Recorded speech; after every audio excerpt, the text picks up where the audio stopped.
પ્રથમ આજ મકડા ગામે અમે રજૂઆત કરેલી છે અને કોંગ્રેસ સરકારમાં જે રોડ રસ્તા નહોતા તે આ રસ્તા હમણાં ભાજપની સરકારમાં બડુભા જે તાલુકા પંચાયત ચૂંટાણેલા છે એ અને ગામના સરપંચ શ્રી બળવંતસિંહ અને ભરતસિંહ અને આખી ભાજપની બોડીએ સારા રોડ રસ્તા અને પુલિયાના કામ, આ પંચાયતના કામ આ સરકારમાં સારા થઈ રહ્યા છે.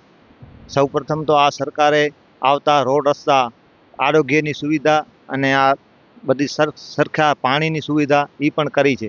અને કોંગ્રેસના વખતમાં એક તો રાજકામ ખૂટતા નહોતા અને કોઈ રોડ રસ્તાનો હતો નહીં અને કોઈ અવર જવર પણ બંધ રહેતી હતી આ ગામોમાં. આના પુલિયાની સગવડ થતાં અવર જવર થાય છે. આપણે ભુજ સુધી પહોંચી પણ શકીએ, કોઈ પણ રાતે કોઈ ડિલિવરી પ્રસંગ કે બીજું હોય તો પહોંચી શકીએ એવી સુવિધા આ સરકારમાં કરેલી છે. અમારા ગામના 2 પુલિયા રસ્તા અને આ સુવિધા અમે બળવંતસિંહ જે સદસ્ય છે એ અને અનિરુદ્ધભાઈ દવે ધારાસભ્ય અને રાજ્ય સરકારના આભારી છીએ.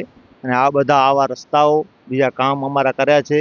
અને સિંહ કહેવાય અનિરુદ્ધભાઈ દવે જો આવા કામ કર્યા છે. હજી પણ અમને કહે છે તમારા જે કામ ખૂટતી કડી હશે એ અમે કરી બતાવશું.